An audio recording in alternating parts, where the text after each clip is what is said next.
و بکرم مصطفیٰ صلی اللہ علیہ وسلم آج کی اس شب میں قرآن عظیم کے 5.5 پارے مکمل ہو چکے ہیں۔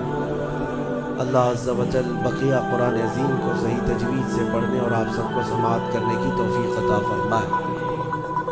آج ہم نے سورہ نساء مکمل تلاوت کی ہے اور سورہ مائدہ کا کچھ حصہ۔ اس میں اللہ عز و جل کے بہت اہم پیغامات گھریلو زندگی کے متعلق شروع میں آئے ہوئے ہیں۔ عورتوں کے متعلق جیسے کہ کل میں نے عرض کیا تھا، کچھ عورتیں ایسی ہیں جو تم پر حرام کی گئی ہیں ہمیشہ ہمیش کے لیے، ان سے کبھی نکاح نہیں ہو سکتا۔ ان کا بیان ہے وہ کون سی عورتیں ہیں۔ اللہ تعالیٰ فرماتا ہے حرمت علیکم امہاتکم و بناتکم و اخواتکم و عماتکم و خالاتکم، یہاں تک تمہارے اوپر تمہاری مائیں حرام ہیں، ماں سے کبھی نکاح نہیں کر سکتے، اور تمہاری بہنیں تمہارے لیے حرام ہیں۔ مائیں حرام ہیں، بہنیں حرام ہیں، بیٹیاں تمہارے اوپر حرام ہیں، اپنی بیٹی سے کوئی نکاح نہیں کر سکتا۔ تمہاری پھوپھیاں اور تمہاری خالائیں، یہ وہ جو ابد الآباد ہمیشہ ہمیش کے لیے تم پر حرام ہیں، ان کو محرم عورتیں کہا جاتا ہے۔ ان سے پردہ بھی نہیں ہے، باپ کا اپنی بیٹی سے نہیں ہے، بیٹے کا اپنی ماں سے نہیں ہے، اسی طرح بہن کا بھائی سے نہیں ہے۔ یہ محرم عورتیں ہیں جن سے نکاح کبھی نہیں ہو سکتا۔ اس کے علاوہ کچھ اور بھی ہیں، یہ 5 تو میں نے بتایا، ماں، بیٹی، بہن، پھوپھی اور خالہ، یہ 5 ہوئے۔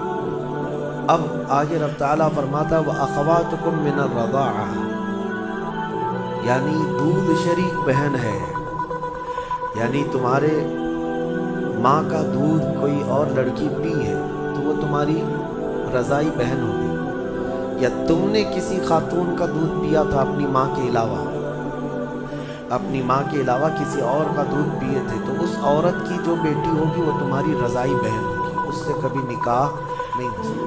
یہ رضائی بہن، دودھ شریک بہن اس کو کہا جاتا ہے۔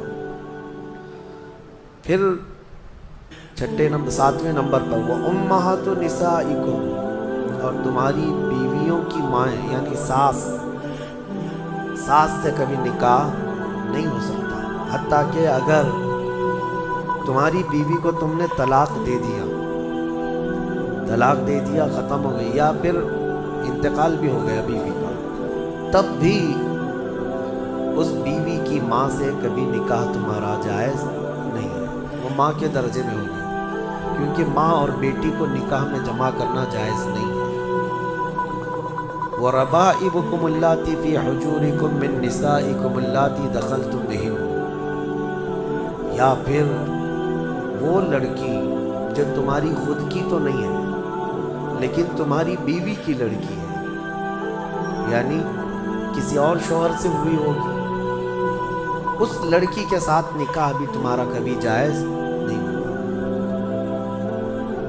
اور پھر آگے 2 بہنوں کا ایک نکاح میں جمع کرنا، یہ بھی سخت حرام ہے، یعنی ایک عورت سے نکاح کیا تھا اور اسی عورت کی بہن سے دوبارہ ایک ہی نکاح میں شریک کر لیا، زندگی دونوں بہنوں کے ساتھ گزار رہا ہے، تو وہ سخت گناہ کبیرہ میں مبتلا ہے، حرام ہے، زنا ہے، نکاح ہوگا ہی نہیں، نکاح نہیں ہوگا۔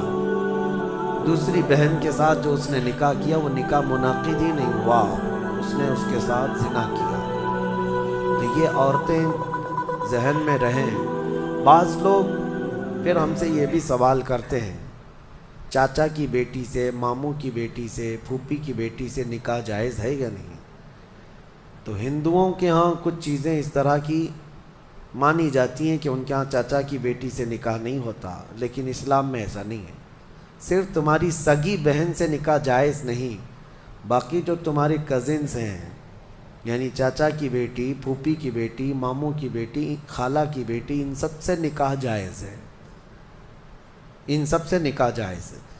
بسا اوقات ایسا بھی ہوتا ہے، میں آپ کو بتاؤں، مثال کے طور پر تمہارے ماموں کی نواسی ہے، آپ کے ماموں کی نواسی ہے، یعنی آپ کے ماموں کی بیٹی،